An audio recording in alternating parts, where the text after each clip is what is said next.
What's up, everybody? This is Enlightened Masculinity Podcast. I'm your host, Yogi Chris, PhD, founder of Ninth Limb Yoga, captain of IMC Nation, and that's captain. Man, base leader has this whole rank. Guardian has a rank. Lieutenant. These things. Captain. Yeah, very important rank here at IMC Nation. The only one, actually, top rank under the founder. I live with the founder here at IMC Base 1 Stoic Temple in Campbell, California. And this is where the stream's coming from. Okay, this is on IMC TV. It also goes on all the podcast platforms, Apple, Spotify, all that good stuff. Leave a review, like it. This is going to be a great show. It's going to be about rest and imagination. It doesn't sound like the most entertaining subject, but it's very, very important. You're actually going to learn probably during this. And any participation, we have live audience on Zoom and Instagram and even on the YouTube stream. I'll read those comments if you put them there. And there's going to be a lot that comes out of that. So any little old ideas that come up in your noggin that you want to share probably will make the show even better. So rest and imagination. It's a realization I've had multiple times. I even did a private stream on it not too long ago, and the importance of rest. And it just became more clear and more apparent to me this morning. Why? Because we have what's called a morning process. And part of our process, morning, evening, throughout the day, is the utilization of imagination. And I've heard this used throughout. I'm 36 years old, and I've been through whatever experiences, lots of university, lots of mindset training, lots of wrestling, lots of business, that people use imagination in all of those fields. And they talk about imagination, even in engineering, they talk about imagination. And in wrestling, so much visualization. They would say, don't visualize in third person, visualize in first person or whatever. There's so much talk about the secret in the yoga community, the secret and the law of attraction and manifesting. That's what they call chick crack. If you want a girl's eyes to kind of open up, like you just gave her some crack, start talking about manifestation and the secret. Oh man, they love that. So it's a topic that's been around for a long time in my life. And since in recent times, it's become more and more and more. And so why I say all of that is because if I was just by myself, if I wasn't interacting with a lot of people, I wouldn't know. It's not that I compare myself to other people. It's that I can orient myself. There's a relativity that I have with other people. And it's not that I'm that special. I'm sure I have special things about me that are so special, so much more than the next person, just like they do over me. But there is a common human experience. And there's what I've done other episodes on this, like the straight line. It comes from Jordan Belfort's sales system, the straight line of the sales. But it was pretty easy for me and others around me to notice that there seems to be this straight line of many things. Like, for example, there's the straight line of courtship, the sexual mating process, how you go from strangers to mating. And that's very similar, analogous, meaning it's just very similar to the sales process, from not knowing a person to them buying and being a repeat customer. It's kind of like that. You're selling yourself to the girl. But then there's this more general, farther reaching, kind of higher altitude perspective of the straight line. And this is what I call the straight line of enlightenment.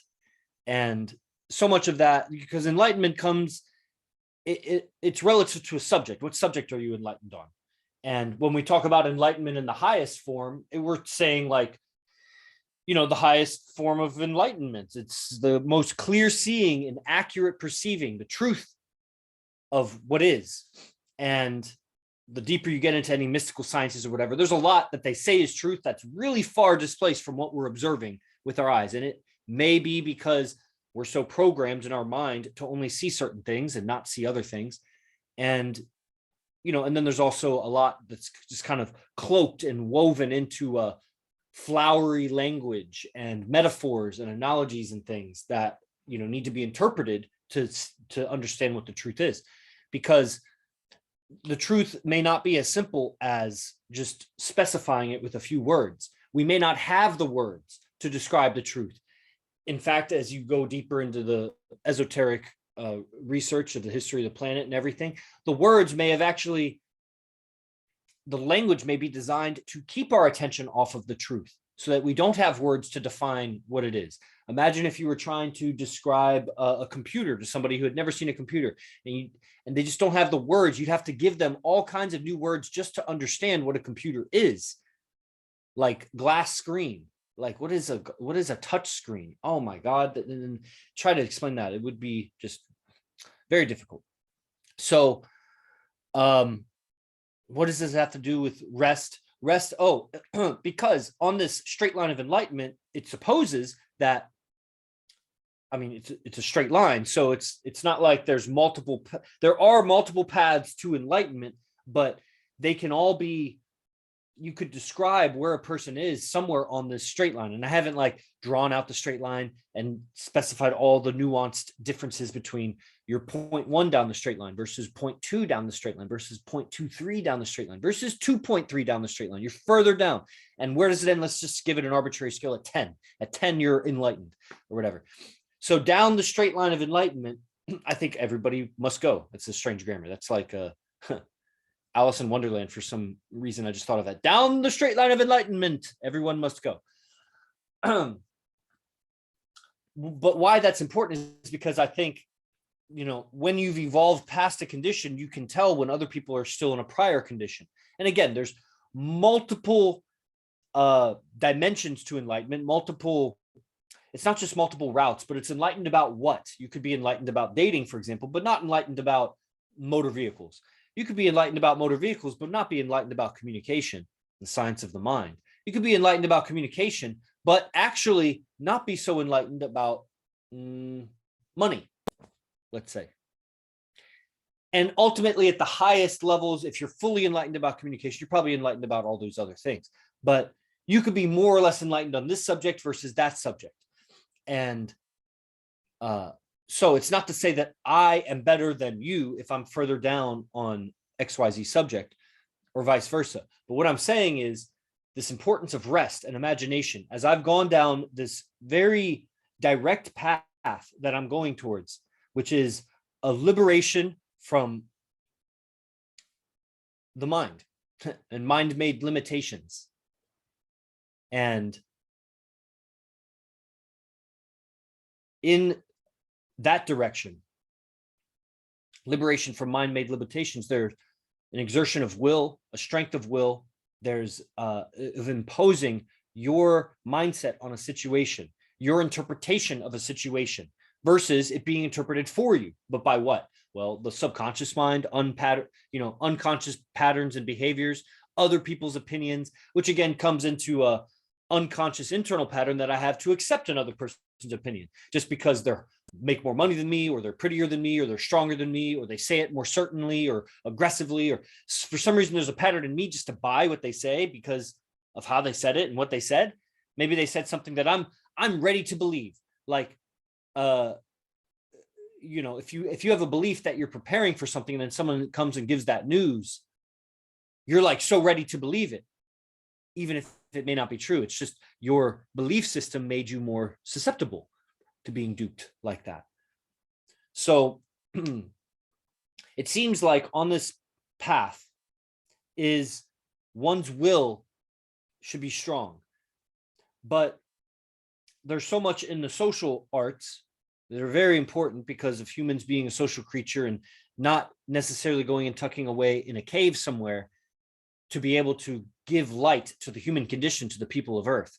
Being in the world and seeking enlightenment through the world seems to be a feasible, tangible thing, as I have seen demonstrated. I'm not just theorizing here. There's a reason why we're winning, but there's also a reason why we're suppressed. It would be one thing if we were just winning and blowing up like Andrew Tate or some other, processed sugar kind of movement that gives you that instant drug high, but doesn't really give you any nourishment.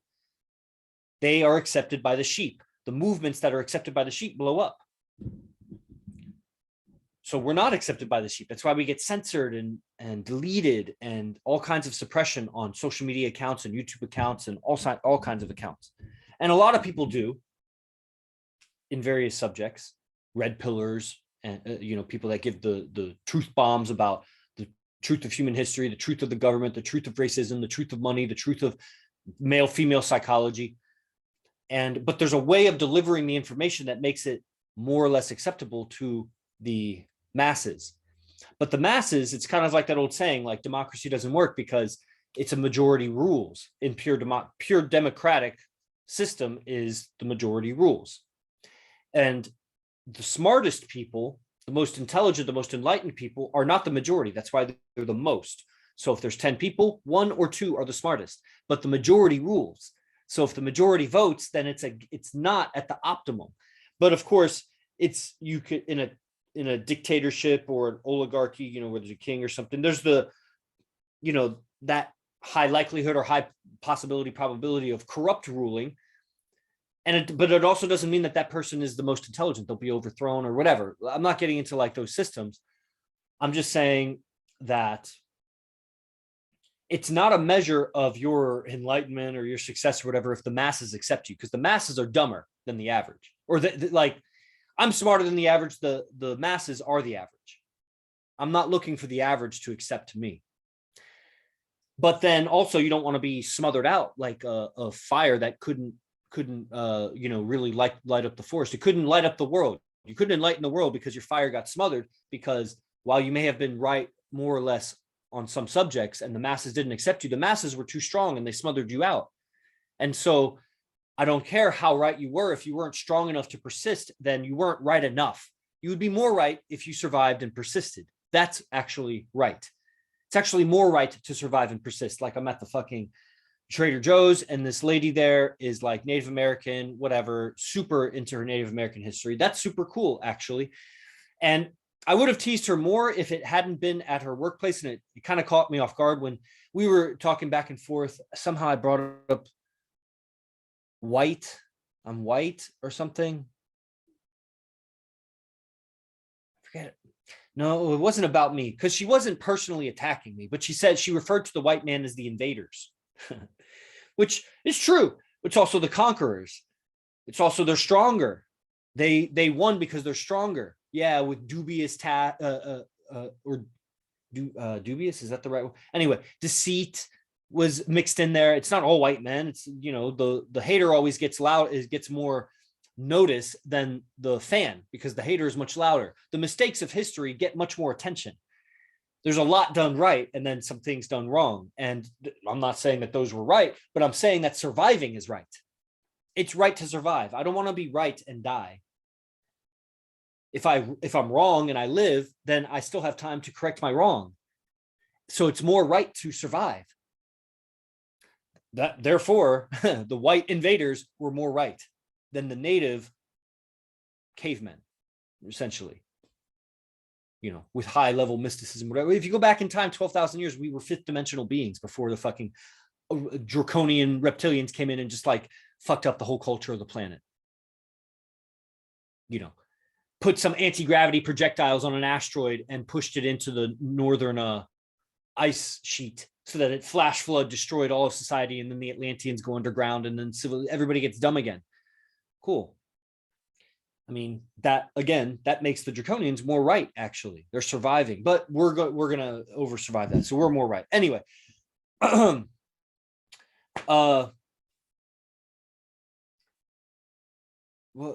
don't know why I brought up the Native American woman. On this straight line,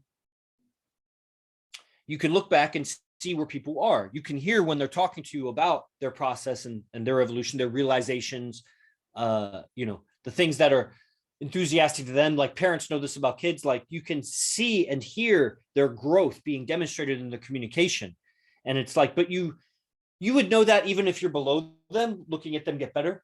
But there's something more, when you're ahead of them, looking back and you hear them coming up the path, and you're like, I remember being there. I remember that realization. I remember those things, because you are looking back, because you're further ahead. That's what I'm trying to communicate with this idea of the straight line, that there's an evolution happening. So the subject of this show, 15 minutes into it, was rest and imagination, and how important those two things go together.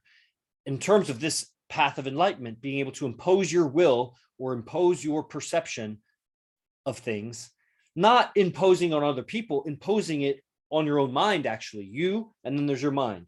There's the world, and there's your senses. So I kind of put those out of order. So in order in the order of closest to you to furthest from you is there's you somewhere, you. Then there's your mind. That's not you, but it's not out here. Like if I throw these things, this is not my mind. Although it carries some of my mind in the history of its movement, it's not my mind. I put it over there. My mind's over here. I can't really point to my mind, like, but it's not me, because me is further. It's inside. It's somewhere that can observe my mind. Like if I can't, the eyeball can't see itself. I need a mirror to see it. I can't just look and see my own eyeball. Or the eyeball can't see itself. I can see my eyeball because I'm inside, right? So there's my mind, but then there's me behind it. There's me, and then there's my mind. But then there's my senses, like my eyes. So my mind can see my eyes. My eye can't see itself, just like my finger can't feel itself. I'm like, how do I? No, I have to use my other finger to feel it. There's the senses. So me, my mind, my senses. Me and my mind are not the same. We're actually very different. Me, my mind, my senses, and then the world. The world is outside, comes in through the senses into my mind. I observe my mind. Most people are attached to their mind in so many different ways that they don't have a separation between them and their mind. So the world comes in through their senses and it becomes, and they perceive it, but they don't notice that they are separate from the perception. So they are the perception. They are what their senses pick up. There's unconscious patterns. So somebody may like cold water. They pick it up and they like it. Somebody won't like cold water. They take a cold shower and they don't like it. They haven't separated from their mind. So they are the dislike. They are the like.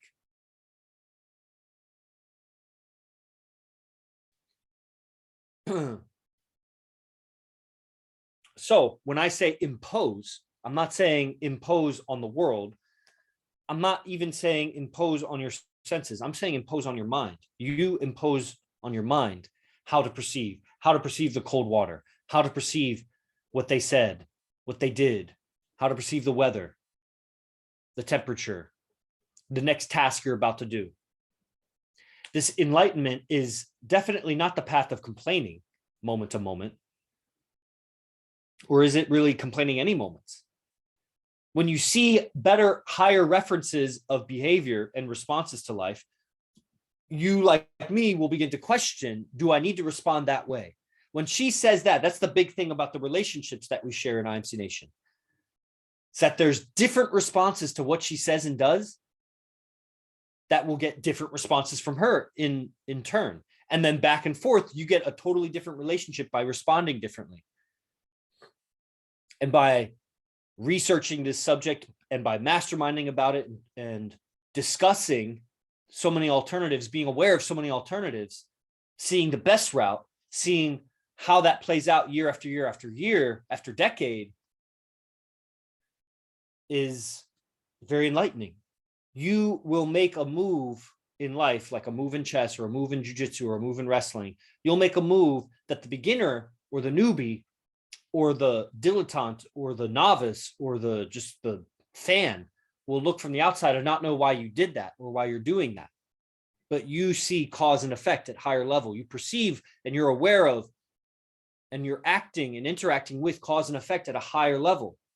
You've already seen the next 3 chess moves. You're making a move depending on what they're going to do 4 moves from now. That's also with sales. That's also with communication. That's also with relationships. One of the things that happens, and it's really devastating to my exes, is that by being in relationship with me, you evolve very quickly in response. If you were with a regular guy, which is every guy out there, your back and forth response, action, reaction with him, not always bad, just the, how the relationship goes, is so regular. And so like everybody else, you'll evolve very, very little. And compared to how much, let's say, a woman declines in mating market value, generally doesn't have to be. I mean, there's a lot to that. I mean, let's say her nurturing qualities, her intelligence, her ability to be with you, her humor, her care, her knowing how to fit into your life is a lot of mating market value. Doesn't necessarily need to be the same sexuality that would be towards a riper young female, but that's ignorant and doesn't know how to be with me.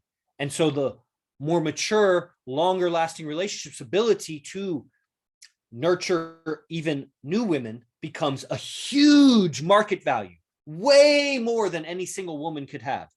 A woman that can bring you new women and or nurture new women, even to whatever degree. It could be just her presence, how she looks when you post about her or she posts about you is like, oh, that's what he likes. That's what she should look like. That's huge. That's way more than any one woman by herself can do, because one woman that brings you more women will bring you tons of women. One woman that doesn't bring you any women or doesn't do anything to display your power to the world is just a drain on you. It just takes your time, your precious time that you're not getting back here on earth. Meanwhile, she interacts with you and she gets better. But this is the curse. By interacting with me, you get better. You get better response time, better acknowledgement, better vocabulary, better communication, better perception of what's really happening on earth with all the subjects I said, the government, the money. I mean, it depends on how much and how long you interact with me, but I go through all those subjects because I'm so fascinated by it. But especially with men and women, and you'll evolve in your perceptions of responses and communication and interactions between men and women. The curse being that when you separate from me, then you're going to be looking down on men. Both, you're already looking down on men, but you'll be looking down logically. You'll actually be smarter than them, than their strategies. Now that will fade, just like in my exes. You get dull. You get dumber. If I haven't wrestled for 15 years, I'm not going to be as good a wrestler as I was. And if you haven't been in a relationship with me for any amount of time, your perceptions and information and how you understand life is going to dim and dull also. Like I said, we are winning. We're winning very well. And we're winning against a lot of suppression. You don't see, it would be similar to, what would it be similar? It's hard to even think what would be similar to it. I mean, it's similar to the pickup artist, but the pickup artist was hidden and cloaked, and we're not, because the pickup artist was so focused on this one thing, and they had to keep their advantages secret. We have advantages, and they are secret, but they're not that secret. You just pay for them. They're available. I want you to get better, but you got to want it. I know that giving it out for free, it just waters it down. And then the people that would care about it don't even pay attention. The people that would actually use it and make a difference don't pay attention because it's free. And then the people that do pay attention are freeloaders. They're not doing anything in the world. Lobo, IMC. Is that Hexen? You changed your name, huh? So, the ability to impose a so why I was saying that about the woman, I mean, she gets miserable after she's with me. It sucks for her. But I forget why I was saying that. Your ability to impose your frame on yourself. It's not about on the other person. Your ability to perceive. Somehow I was getting into that. Like when you perceive, she says this, sometimes you'll get offended at what she says, but change your state of mind. Lone wolf. Lobo is lone wolf. That's interesting because Lobo is also Hexen's nickname. So change your state of mind. You'll perceive something that she did as offensive.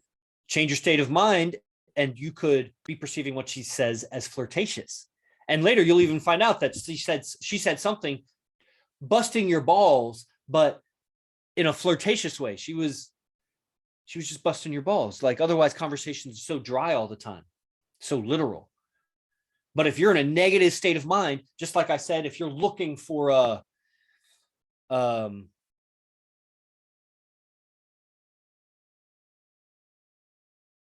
let's say, for example, here's an example. This is a super intelligent example. So it's a shame. I wish I could have a dumb example, but I'm just not dumb. So, but I guess the smarter I am, the more I'd be able to think of all examples. So an example of global warming. So someone thinks that global warming is real and they will see evidence everywhere for it. And they'll have explanations against it. Someone thinks global warming is false or global climate change, whatever it's called. And they'll see let's say let's say I know some truth about global warming, what I think is truth, that I think could be tested. And this is that carbon dioxide warms the atmosphere. You could test it by putting it in a 2-liter bottle, some regular atmosphere, and in this other 2-liter bottle, put in some carbon dioxide, more than the other one. Lay them both in the sun, put a thermometer inside before you start, come back later. The one with carbon dioxide is warmer. Why? Because it's a greenhouse gas. It retains long wave radiation. So if you increase CO2 in the atmosphere, it retains long wave radiation, which warms up the atmosphere. It's a complex problem because warmer atmosphere evaporates more water. More water means more clouds. More clouds reflect more sunlight. So that's why there's this feedback mechanism in nature that doesn't allow it to just like run away, go off in that direction, get super cold or super hot. Some cataclysmic event has to come in and push the ecosystem so far out of balance that it can't bounce back. But in general, the ecosystem, the surface of the earth called the biosphere, has this kind of self-regulating mechanisms with its own energy flows. But what I'm saying is that some people think global warming or global climate change is totally false because let's say we had a cold spell. Well, the thing is the atmosphere is so big that wherever that cold air came from is probably experiencing global warming. That's where it's warm. The warm air pushed the cold air down here. We're just experiencing a temporary cold here. And because it's colder than usual, we think, but what happens is when the atmosphere gets more turbulent because it gets warmer, cold air goes further than it would have normally. It's just like, man, if you were in like a pool, if you're in a pool and it's warmer near the surface, but if there's some turbulence stirred up on the other side of the pool, some of the cold water from the depths comes up and hits you and you're like, oh, it was cold. And it's like, see, the pool is not getting warmer, even though you're in the sunlight. No, it's that there's some turbulence stirred up some cold water and you felt the cold. So, but depending on your belief, you'll perceive this data, that data, this data, and fit it to your paradigm. You'll more readily be biased. Doesn't mean you definitely will be biased. I don't know that I have beliefs. I believe CO2 is a global warming, a greenhouse gas, but that's also, I haven't done the experiment. I read about the experiment, they could be lying. So I'm at least aware to the point that I believe that based on that information, but I'm willing to change if somehow I hear through the grapevine that, hey, that was a false experiment. They just bullshitted those numbers. Dang, I'll change my whole beliefs. So that's how solidly I hold to those beliefs. But it's just an example. It's for your beliefs will influence how you perceive what's going on. So beliefs about, what the woman is doing, what she's saying, and your state of mind. If you're in a negative state of mind, you perceive it differently than if you're in a positive state of mind. State of mind is very, very important to perceiving what's going on in the world through your senses into your mind. And rest. Oh, so vital. Rest, good quality rest. And I see it again this morning. So clear to me. Just like when you would I'll go to grandma's house every summer and she would measure my height, like how much I grew in the year prior, like on a piece on the wall, she'd have a thing that she would draw like my height.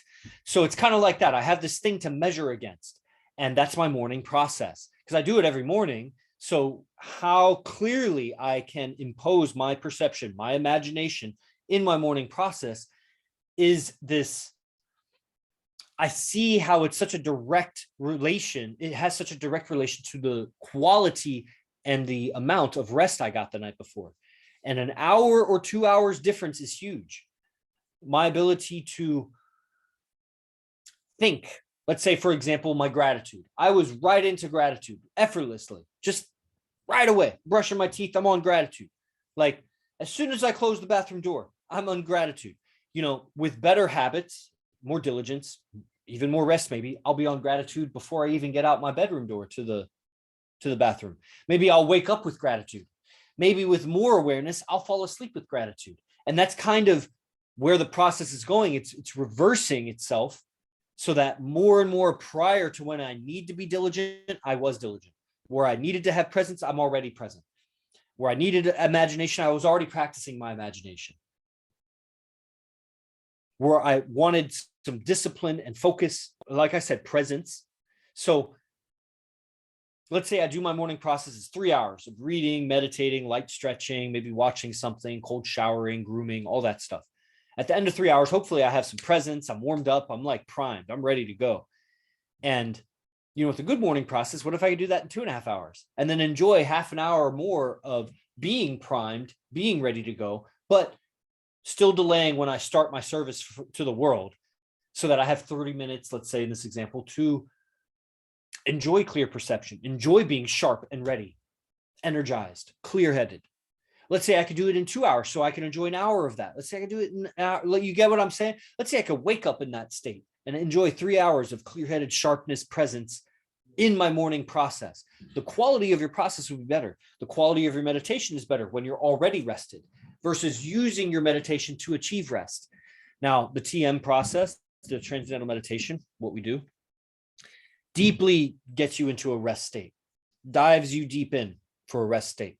So you get really good rest right after that. But if I'm already well rested, now you're going to have quite an experience. You know, if you already have rest, how much better your morning, let's say I shave my head, if my shaving would be. If you're well rested, how much better your reading will be, how much more you'll perceive better. Your stretching will be better when you're rested. And your nighttime process will be better if you're rested and you have time to do some nighttime process versus just close the doors, lights out, fall asleep. There's a lot psychologically that's not processed within you. Your body is just exhausted, so it's slipping unconscious. But then your mind continues to process what you haven't processed. You need time at the end to process. But if you're so lacking rest, as soon as you give yourself time, you just got to work that out for yourself. Prioritize it. And it accumulates. You'll have rapid gains in the beginning, and then it'll plateau and you'll lose interest, you get bored. But it accumulates if you consistently get enough rest while staying on your process. Your enthusiasm for life will go up. Your successes will go up. You'll be more accurate. You'll be better at how you communicate, how you receive communication. You'll be more on your toes and not fatigued, able to move with people's communication so that you can navigate it better results, better aimed at your ends. Rest, very important. Transcendental meditation, very important for rest. And with rest comes your ability to impose your imagination, which is the silent X factor, even though we're not so silent about it. But what's difficult about using it as an X factor is just talking about your imagination. For me, it did hardly anything for me. Hardly anything was done for me when I heard that imagination was so emphasized and it was so important. It shifted my focus on it, so I became more looking towards imagination to help me. But until I received tools of how to use my imagination, and then could see that by using my imagination, seeing myself differently, seeing other people differently, seeing what I want to see, imposing what I want to see in a situation, changes how I interact with the situation, how I treat the other person, how I'm behaving, how I feel inside, which accumulates. The feelings inside, I mean, that's going to release different endocrine, excretions, hormones, basically, and it'll change your chemistry, it'll change your breathing, your muscle tension. And if you have a certain feeling and you're carrying that all day, you have a totally different chemistry inside of you by the end of the day. If you do that day after day after day, that chronic emotion, that chronic thinking patterns, you're going to have chronic chemistry in your body, which turns into chronic, conditions. So we're reacting to our imagination anyway. Like when you kick, when you dream, or when you react to your dreams, or when you react to your daydreams, you're reacting to your imagination anyway. It's just the outside world is so loud. Your senses are picking up so much noise compared to the inside world. But when you shut things off, when you shut off the lights, when you plug your ears, when you cover your eyes, you sit down and meditate or lay down, your imagination becomes much brighter. It's just not so in your control. You're going to be thinking of all kinds of things that you're like, what am I thinking about? It's not going to be a continuous stream of thoughts. It'll be a kaleidoscope of all kinds of different, you'll jump thoughts. You can't keep attention on anything because you have so much unprocessed emotions and psychology in you and a lot of muscle tension that's keeping it there. So it's a process. It's a gradual, ongoing, daily, monthly, weekly, yearly, whatever, lifetime process of not holding unnecessary tension and thinking clearly about life, getting more clear, get rid of the cloudy thoughts and the discombobulated, disjointed, disintegrated thinking patterns. And don't lose the luster for life. Don't let it turn mundane, because if you just seek clarity and relaxation, then you lose this imagination component. And that's what's going to slingshot you, quantum leap you out of your condition and your situation, whatever that is. Improve your condition, which is why you're listening to this. Rest will help you do that quantum leap and make it more accurate and be more persistent with your willpower to hold the imagination. Because it's going to be in the situations that it's not easy that will make a bigger difference. And those situations that are not easy are made easier if you're well rested. So prioritizing rest and the quality of rest. It's not time, how long you slept. That you can use that as a barometer, as a metric to help you, kind of measure. But there's a state, a quality of beingness in your inside, in your system, in your nervous system. You can tell when you're excited, when you're rested, when you're overexcited, when you're lethargic and lazy. And there's a state, a condition of your nervous system and your internal systems that you should be able to tell if you're rested or not. And the litmus test, or just the test of your rest, would be one is your communication, your imagination. How clearly you're perceiving, how clearly you're communicating your ideas, how clearly you're creating with your imagination, and how in control your imagination is. When you're not rested, you start getting delirious, and the stimulation and senses around you start activating your own imagination in ways that are against your will. It takes it in weird ways. That's why delirium, or being trapped in a desert and you have all these mirages and things, because you're exhausted and your imagination is not in your control. That's imagination being used against you. It's not necessary. It has to be that way. Again, with your power of will, you could overcome, but give yourself the advantage, because you've been given a lot of disadvantages born on this planet and raised on this planet. So give yourself the advantage and practice well. It's not going to necessarily make you a better wrestler if every day you're practicing injured and tired and sore and not looking forward to it. Give yourself good rest, and practice will make you better sooner. And then you can reap the fruits of that, versus developing the habit of always being sore and tired. You start to not look forward to it. You have aversion to it. So you'll like your process a lot more if you get enough rest. And that's it for today. Enlightened Masculinity, more educational for everybody. I don't know that there's too much clip worthy, truth bombs in this. Just some process for you all. I was actually thinking before I started the stream, what would make you better? How would this make you better? My audience, I know who's going to show up. That's why I was like, Ranger, I was just thinking about you, because I know he's going to watch the episode. So I was like, what would make you better and really help you out? So again, any requests or comments, you can always throw them my way, and maybe they make their way into a show. Get what you want. And I'll see you all on the next one. Tune in to Enlightened Masculinity on IMC TV, the YouTube channel, or any of the podcast platforms. Leave us a review. Whole staff is part of it. Tony Kosmiski's part of it. Jeremiah. Lots of people are affiliated with getting this show out there for you all to see. Josiah makes the flyers. Anbu runs IMC TV station. There's a lot of people, a lot of moving parts, a lot of cooperation. Something I wasn't so good at in public school. I was really bad at group projects. Everybody else did the assignment. I never did shit. And not because I couldn't or didn't know how or wasn't smart enough. I just didn't know how to get along. But now we're getting along really well. And that's even better now. I'd rather get along now as a thriving adult than as a child if I had the choice. Ideally I'd get along all throughout, but that's not how it worked out for me. And I think that's what makes me so strong. And honestly, I think it's very in common with a lot of the guys in the movement. So it is what it is. We're winning and not sorry about it. See you next time. Jay Gurudev.